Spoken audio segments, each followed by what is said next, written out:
ម្សៅដំណើបចំហុយបានលាយជាមួយនឹងស្នូលស្តេកបាយអញ្ចឹងបងប្អូនយើងដាក់2 3ជាន់ចូលមកដាក់ស្នូលឲ្យច្រើនហើយពេលដែលយើងចំហុយឆ្អិនគឺថាអូយសាច់នំវិញទន់ល្មើយហ្មងបងប្អូនហើយញ៉ាំជាមួយនឹងស្នូលស្តេកបែបនេះទៅគឺចាប់ជាតិគ្នាល្អមែនតើបងប្អូនអ្នកចូលចិត្តញ៉ាំជាភេទស្នូលស្តេកបាយអាចសាកធ្វើនំមួយមុខនេះបានគឺឆ្ងាញ់បងប្អូនសាច់នំគឺទន់ណាស់អត់ពិបាកទៅពីទេហើយចំណែកវិធីធ្វើនេះវិញគឺខ្ញុំមករៀបចំផ្នែកស្នូលសិនខ្ញុំដាក់ស្តេកបាយដែលបានស្ងោរឆ្អិនហ្នឹងចំនួន2ខាំកន្លះខ្ទិះដូង100មីលីលីត្រស្ករស40ក្រាមហើយនិងអំបិលបន្តិចដែរហើយគ្រឿងផ្សំមានតែប៉ុណ្្នឹងទេបងប្អូនយើងចាប់ផ្ដើមកូរច្បល់ឲ្យស្ករសស្តេកអីគ្រឿងផ្សំផ្សេងៗហ្នឹងវាចូលសព្វគ្នាសិនសម្រាប់គ្រឿងទាំងអស់នេះដែរបងប្អូនយកទៅក្រឡុកជាមួយនឹងម៉ាស៊ីនក្រឡុកដូចខ្ញុំបានបង្ហាញអញ្ចឹងក៏បានឬក៏បងប្អូនគ្រាន់តែលាយហើយយើងអាចកូរនៅលើខ្ទះហ្មងក៏បានដែរអីទេសម្រាប់ខ្ញុំចង់ឲ្យគ្រឿងស្នូលហ្នឹងវានេះបងប្អូនវាម៉ដ្ឋស្អាតអញ្ចឹងក៏ខ្ញុំយកទៅកិនសិនហើយយើងដាក់ចូលក្នុងខ្ទះធំមួយទៅបើកភ្លើងហ្គាសបន្តកូររហូតតតែគ្រឿងស្នូលហ្នឹងវាដាច់ជាតិខ្ទិះដូងបានល្អវាខាប់វាស្អិតល្មួតអញ្ចឹងគឺឆ្ងាញ់បងប្អូនព្យាយាមកូរតតែដាច់ជាតិទឹកអញ្ចឹងគឺគ្រឿងស្នូលរបស់យើងញ៉ាំទៅល្មួតឆ្ងាញ់មែនតើខ្ញុំកូរគ្រឿងស្នូលនេះគឺបានកំណត់នាទីថាប៉ុន្មាននាទីវាដាច់ជាតិទឹកទេបងប្អូនយើងកូរមើលតាមជាក់ស្ដែងដែរពេលដែលបងប្អូនអ្នកគ្នាបានធ្វើអីមុនដំបូងយើងបើកភ្លើងរៀងខ្លាំងទៅបន្ទាប់ពីគ្រឿងស្នូលនឹងដាច់ជាតិទឹកចាំយើងបន្ថយភ្លើងតិចតិចកូររហូតទាល់តែគ្រឿងស្នូលនឹងវាខាប់ប៉ុណ្ណឹងគឺបានហើយចំណែកម្សៅនេះវិញគឺខ្ញុំដាក់ម្សៅអង្ករដំណើបចំនួន200ក្រាមស្មើនឹង2ខាំខ្ទិះដូង320មីលីលីត្រស្ករស1ល្ព្រាបាយស្ករសនេះបងប្អូនចូលចិត្តសាច់នំបែបនេះផ្អែមយើងអាចដាក់2ល្ព្រាបាយទៅ3ល្ព្រាបាយក៏បានដែរអំបិលបន្តិចហើយនិងម្សៅទឹកដូងពណ៌ស្វាយខ្ញុំដាក់ប្រហែលជា1ល្ព្រាកាហ្វេដែរបងប្អូនយើងដាក់តែបន្តិចល្មមទៅបានហើយដើម្បីយកពណ៌វាស្អាតអញ្ចឹងបងប្អូនអត់មានជាភេទម្សៅទឹកដូងពណ៌ស្វាយទេអត់ចាំបាច់ដាក់ក៏បានដែរយើងអាចប្រើសាច់នំពណ៌សសុទ្ធក៏បានដែរកុំឲ្យមានម្សៅនៅដុំសតែមានម្សៅនៅដុំសយើងដាក់ចំហុយឬក៏ចម្អិនទៅវាអាចនឹងឆ្អិនទៅមើលអត់ឃើញសូវស្អាតអញ្ចឹងបងប្អូនហើយយើងកូរឲ្យម្សៅទាំងអស់ហ្នឹងវាស្មើសាច់គ្នាអញ្ចឹងទៅដើម្បីឲ្យប្រាកដថាម្សៅដែលខ្ញុំធ្វើហ្នឹងវាអត់មានម្សៅនៅដុំបងប្អូនយើងយកម្សៅហ្នឹងទៅច្រោះម្តងទៀតដែរបងប្អូនដើម្បីឲ្យប្រាកដថាម្សៅដែលខ្ញុំបានធ្វើហ្នឹងវាស្មើសាច់គ្នាបានល្អអញ្ចឹងឬក៏បងប្អូនអត់ចង់ឲ្យញ៉ៃញ៉ៃច្រើនទេអាចចាំបាច់ច្រោះក៏បានដែរប៉ុន្តែបងប្អូនត្រូវតែប្រាកដនឹងចិត្តថាម្សៅដែលយើងធ្វើហ្នឹងយើងកូរទៅវាស្មើសាច់គ្នាបានល្អហើយនេះម្សៅដែលខ្ញុំបានធ្វើហើយនឹងគ្រឿងស្នូលខ្ញុំបានរៀបចំហើយរួចរាល់ហើយចុងក្រោយគឺយើងយកម្សៅឬក៏យកសាច់នំទាំងអស់ហ្នឹងមកចម្អិនម្ដងខ្ញុំលាបប្រេងឆានៅក្នុងចានចំហុយនឹងបន្តិចទៅហើយម្សៅនេះគឺខ្ញុំបានបែងចែកតាមស្រទាប់ដែរបងប្អូនអាចលៃលកមើលតាមតែបងប្អូនចង់បានអញ្ចឹងចង់បានស្រទាប់ច្រើនយើងអាចដាក់ម្សៅបន្តិចម្ដងទៅបានហើយសម្រាប់ខ្ញុំគឺធ្វើនេះមានរសជាតិម្សៅខ្ញុំដាក់3ស្រទាប់ហើយលាយគ្រឿងស្នូល2ស្រទាប់ទៀតនំនេះបងប្អូនធ្វើតាមមួយស្រទាប់ក៏បានដែរបងប្អូនយើងដាក់គ្រឿងស្នូលតាមមួយស្រទាប់ទៅហើយម្សៅយើងដាក់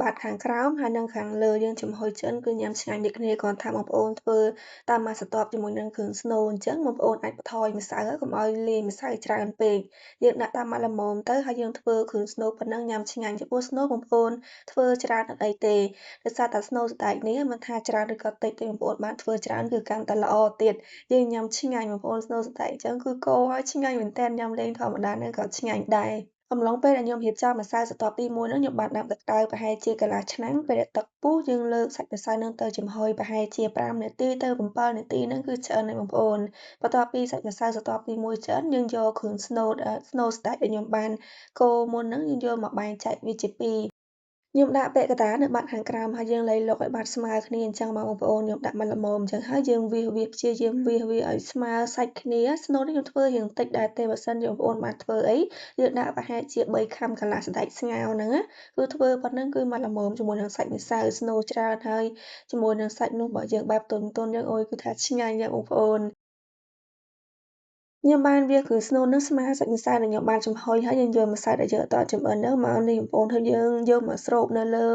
សាច់គ្រឿងស្នូលហ្នឹងឲ្យវាជិតគ្នាបានល្អវិធីធ្វើនេះស្ទើរតែនឹងនំច័ក្កច័នដែរនំច័ក្កច័នណាបងប្អូនថាវិធីធ្វើដាក់ម្សៅបន្តិច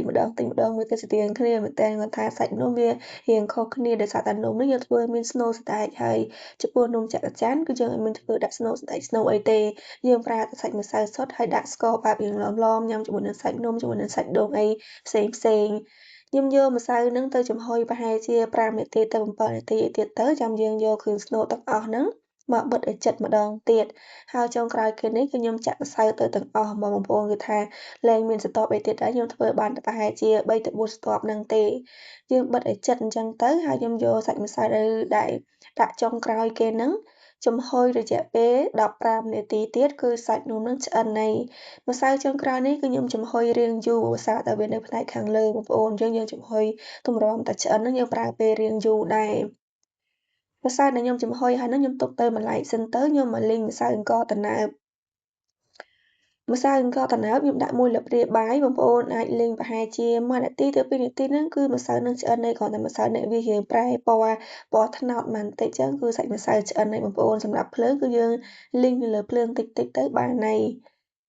នំដែលខ្ញុំបានចំហុយឆ្អិននេះគឺយើងត្រូវតែទុកឲ្យសាច់នំហ្នឹងវាចុះត្រជាក់បាន100%សិនណាបងប្អូនបើសិនជាសាច់ម្សៅហ្នឹងវានៅក្តៅបងប្អូនអាចយកមកធ្វើព្រោះអីសាច់នំនេះគឺយើងប្រើតែម្សៅអង្ករត្នោតសុទ្ធអញ្ចឹងវាបែបវាទន់ហើយស្អិតខ្លាំងមែនតើអញ្ចឹងបងប្អូនត្រូវតែទុកម្សៅហ្នឹងឲ្យវាចុះត្រជាក់សិនទៅចាំយើងដកចេញពីចានហ្នឹងហើយមុននឹងយើងដកចេញពីចានបងប្អូនគួរតែងាកយកជាប្រភេទកាត់ម្សៅឬក៏របស់ដែលរៀបៗយើងយកមកឆ្កឹះម្សៅវាអត់សូវស្អិតខ្លាំងយើងងាយស្រួលដកម្សៅនឹងចេញពីចានម្សៅដែលខ្ញុំរកនៅលើក្តារនេះគឺខ្ញុំប្រើម្សៅអង្ករត្នោតខ្ញុំបានលីងឆ្អិនហ្នឹងយើងដាក់នៅបាតខាងក្រោមទៅបងប្អូនអាចបានប្រើម្សៅអង្ករត្នោតជំនួយទេអូយគឺថាស្អិតបតែអញញ៉ៃខ្លាំងមែនតើបងប្អូននំនេះបងប្អូនបានធ្វើអីត្រូវមានស្រោមដៃផងត្រូវយើងលីងម្សៅលីងអីលាបនៅលើសាច់នំហ្នឹងផងដើម្បីកុំឲ្យសាច់ម្សៅហ្នឹងវាស្អិតខ្លាំងបន្ទាប់ពីខ្ញុំបានរៀបចំអញ្ចឹងហើយនេះបងប្អូនយើងលាបម្សៅឲ្យពេញសាច់នំមកយើងមើលតែសាច់នំនឹងវាលែងស្អិតជាប់ដៃហើយបងប្អូនអាចយកកាពិតកូនកាពិតអីក៏បានដែរយកមកកាត់ម្សៅជាដុំតូចៗល្មម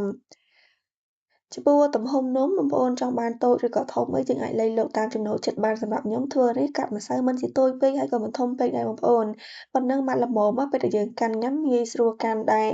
អូខ្ញុំភ្លេចបញ្ជាក់បងប្អូនសម្រាប់សាច់ម្សៅខាងលើនេះបងប្អូនអាចចង់ប្រើម្សៅអង្ករត្នោតលីងរោយប្រឡាក់ម្សៅអញ្ចឹងទៅយើងអាចជំនួសដោយសាច់ដូងទុំកោសក៏បានដែរឬក៏មួយទៀតបងប្អូនអាចជំនួសឲ្យល្ងលីងមិនថាល្ងខ្មៅឬក៏ល្ងសទេយើងលីងឲ្យឆ្អិនទៅប្រឡាក់នៅលើសាច់នំញ៉ាំកាន់តែឈ្ងុយ